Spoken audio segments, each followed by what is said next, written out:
In 1997, Kevin Mitnick sat in solitary confinement at the LA Detention Center. He'd been the FBI's most wanted hacker for several years, and by the time of his arrest in 1995, he was the most famous hacker in the world. He spent 5 years in prison, including 8 months in solitary confinement, because, according to Mitnick, a judge had become convinced that he could start a nuclear war by whistling into the jail's phone.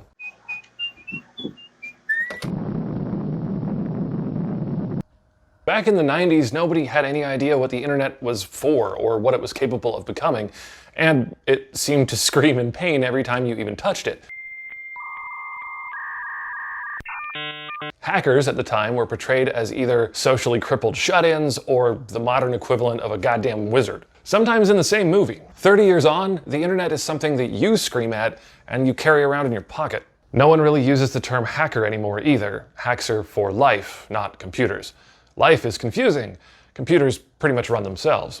They pretty much run everything else too, which might be a problem, because now that computer systems run everything from our power grids to our social lives, what happens if those systems break? Or worse, if they're hijacked? So are we on the verge of some keystroke apocalypse? Are hackers the next weapons of mass destruction? How did we get here? Well, it turns out it all starts with model trains. The word hacking has been around for 800 odd years or so, meaning that thing you do with a machete in the jungle. It didn't get a technical meaning until the 1950s, when MIT's Tech Model Railroad Club started to use the term to describe what they were doing to the electrical systems that ran their model trains. MIT is one of those places that's always on the bleeding edge of technology. And into the 1960s, these same tech geeks that were in the Railroad Club applied their slang term to screwing around with the first computer systems housed at the university. By the 1970s, several programmer publications listed the word hacking along with several official definitions. Most of these definitions described a pretty benign act of exploration and experimentation, getting a system to do something that it wasn't necessarily designed to do, or to push it to its limits. The same publication mentions someone who breaks into a computer system in order to get sensitive information from it as an incorrect use of the term hacker. It notes that the correct term for that activity is cracker, and asks that we all stop using the wrong word for the wrong thing. It didn't work. For one thing, the word cracker is also a racial slur, and the world's most boring snack. The word hack sounds more violent, it's the more dramatic verb. So when the term appeared more broadly in the media, they invariably used the term hacker when talking about someone who breaks into computer systems aiming to do harm. So to clear things up, the hacker community came up with a couple other labels: white hat and black hat hackers. Back then, by far the largest group were white hat hackers, those people who were doing the non-destructive, creative, boundary-pushing stuff. And black hat hackers were those using hacking for personal gain, or, crime. All of this back and forth about who to call what when was all happening in the 1960s and 70s. The thing is, the internet didn't officially start until January of 1983. So, what were these hackers hacking?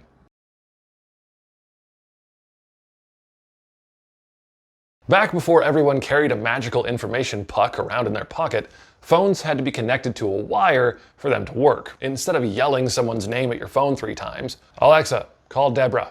I couldn't find that name in your contacts. Deborah.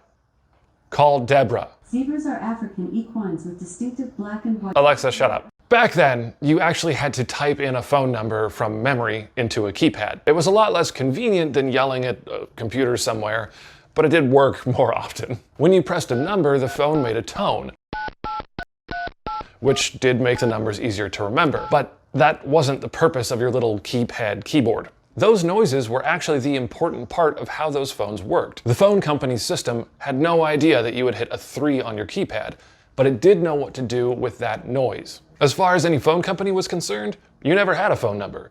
You had a phone song. There were other tones that your keypad didn't typically make that told the system to do other things, like how to route a call or who to charge what rate. Payphones even made different noises to tell the system how much money you put in.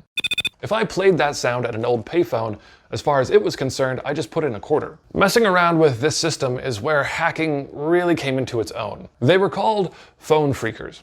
One of the pioneers of phone phreaking was John Draper, who went by the alias of Captain Crunch. This wasn't a self-deprecating joke. Mr. Crunch actually named himself after the cereal. At one point in the 60s, Captain Crunch cereal came with a toy in the box, a small whistle. Oh Captain, my Captain over here figured out that if you played a whistle just right, it put out a 2600 hertz tone. In a roundabout case of karmic retribution for corporate America's shameless marketing of dyed frosted sugar chunks to children, that 2600 hertz tone was the sound that the phones used to control long-distance calls. It used to be that if you made a call within your own area, that call didn't add anything to your monthly phone bill. Long-distance calls, though, between two different phone areas, freaking expensive. To make a call outside of your area code, the phone company would route your call to a local station, then dial another number for a trunk line that went to another station, and then complete the call. If you wanted to avoid paying long-distance charges, you could dial a 1-800 number, which didn't charge you for the call even though they were long-distance calls. Then you would play the 2600 hertz tone while it was ringing. This sound told the system to reset the trunk line. It would disconnect your current call, but not cut you off from the system. You could then dial whatever number you actually wanted to connect to, and the system wouldn't charge you because it already considered you to be a toll-free caller. For a laugh, if you walked past a bank of payphones, say at an airport, and blew that whistle, you could watch everyone get disconnected from their call all at once. Phreakers made these things called phreaker boxes. They were little devices that played the sounds phones used to control their systems. Two guys by the name of Steve Wozniak and Steve Jobs actually started their first business together building and selling phreaker boxes dorm room to dorm room at Berkeley. Steve Jobs was 16 at the time. Shows his innate entrepreneurial spirit and disregard for law. This is what hacking was until the 1980s, when people started hooking computers up to phone lines so that they could talk to each other. Then things got a lot more complicated, and hacking got the attention of Hollywood and the government. In 1983, a movie came out featuring a slacker hacker who, in one of the opening scenes, is changing his grades by using a combination of phone phreaking and computer hacking. You're really into computers, huh? Yeah. What are you doing? Dialing into the school's computer.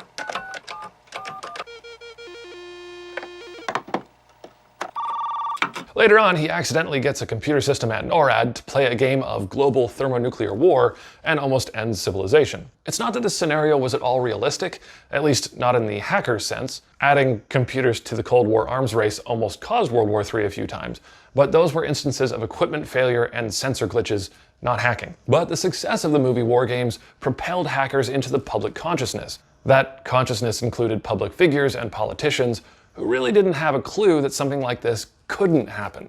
The trope that hackers were all young tech savants became popular, and reality seemed to back that up.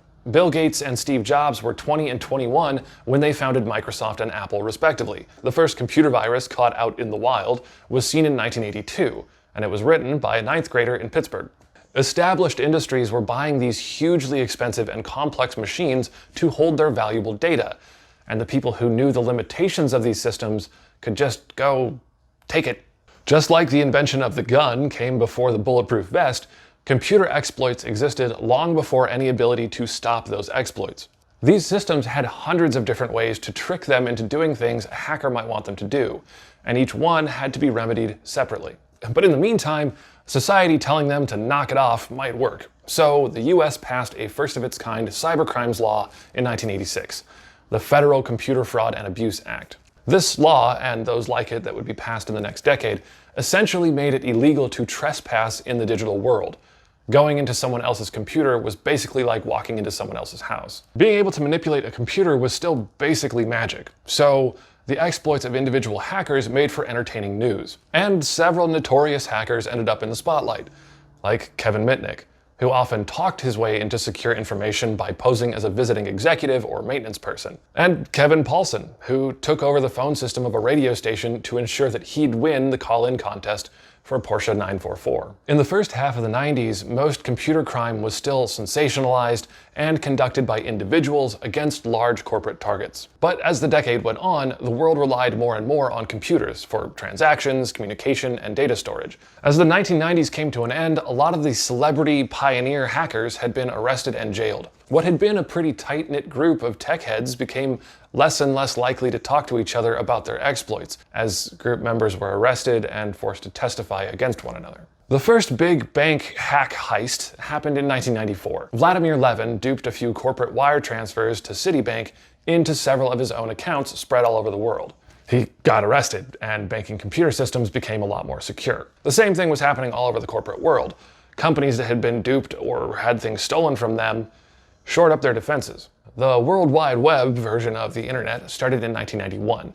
But by the mid-90s, more and more homes around the world contained a personal computer hooked up to the internet. More people were shopping online and using email or just talking to each other in chat rooms or message boards. But the more computers there were and the more people that used them in their daily lives, the more data there was to steal, and the easier it was to spread computer viruses.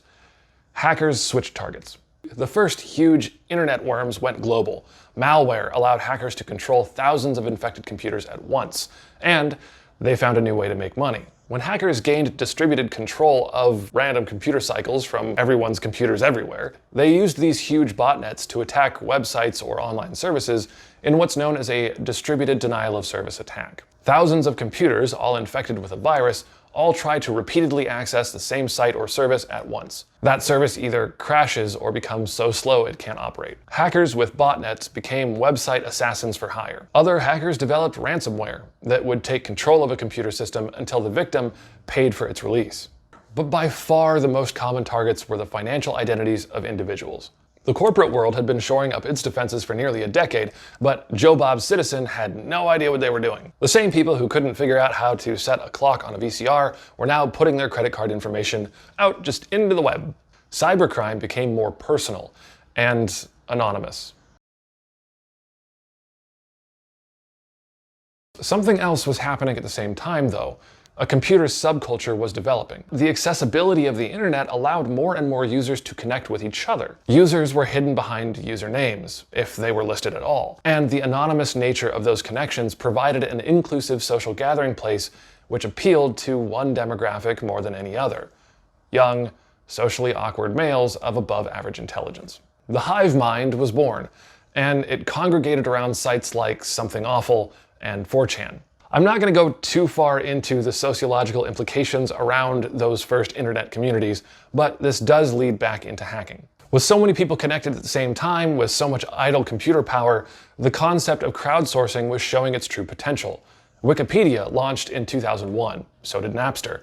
And suddenly there were dozens of anonymous file-sharing services on the web. Corporations pushed back against the piracy of music and video games by developing digital rights management software. These programs restricted the distribution of media. As DRM techniques were applied to more and more forms of information, the Hivemind started to resent the evolving restrictions on a digital world that they really considered to be theirs. Anonymous, crowdsourced reprisals by the Hivemind began to happen more and more often. Heck, even Hollywood got on board. Hackers, the movie, came out in 1995. It was about a small group of young computer geeks trying to stave off an environmental disaster perpetrated by an evil corporation. And it made less than half its budget back at the box office. Fast forward half a decade, and The Matrix came out in 1999. It was about a small group of computer geeks trying to save the world from a repressive regime by recruiting one loner geek who turns out to be Cyber Jesus. It made almost $500 million, more than 7 times its budget. And from these ingredients, the concept of the hacktivist came into its own. Hacktivism is the use of hacking to support causes the hacker believes in, or to attack those that the hacker opposes. The real-world equivalent might be somewhere between a protest rally and a riot. And for one group, hacktivism sort of happened by accident. This kind of contradiction is pretty fitting for this group, because the group really isn't a group, and its name isn't really a name. Of course, I'm talking about Anonymous. Anonymous was/is both a group and a banner. It had a core membership, but it was also a name anyone was welcome to invoke, provided their actions fit the philosophy. Anonymous was born on the same forums I already mentioned: SomethingAwful, 4chan, and Reddit, back in the days before Dig collapsed and made Reddit into Reddit. They started out as pranksters. They'd shame and abuse eBay retailers who bilked their customers. They'd sign them up for every free magazine subscription they could find. They'd take over social media accounts and put up pornographic or racist images. They'd perform denial of service attacks against organizations' websites. And there was the ever-reliable pizza bomb, ordering hundreds of pizzas to one person's address. Their antics finally got some media attention when a local Fox affiliate put together a typically sensationalist segment on the group. They call themselves anonymous. They are hackers on steroids. Destroy. Die. Attack. Like an internet hate machine. I believe they're domestic terrorists. For a bunch of internet goons with maybe not the best sense of self-perception, seeing themselves portrayed as an unstoppable force of cyber-criminal masterminds made them aware that, oh shit, maybe they were. Their hacking became more organized and sophisticated. They went after a right-wing Holocaust denier named Hal Turner. They'd clog the phone lines of his radio show, order a few hundred pizzas to his house, and they hacked his personal data, which is how they found out that he was an FBI informant and stopped bothering him. Scientology was their next big target. They didn't appreciate Scientology's horrifying methods, and they organized a worldwide protest. It was a huge success. Users all over the world posted photos showing up wearing a Guy Fawkes mask, a mask popularized by the 2006 movie V for Vendetta. That mask became the unofficial uniform of Anonymous. The Scientology protest got widespread media coverage, and it increased scrutiny against Scientology.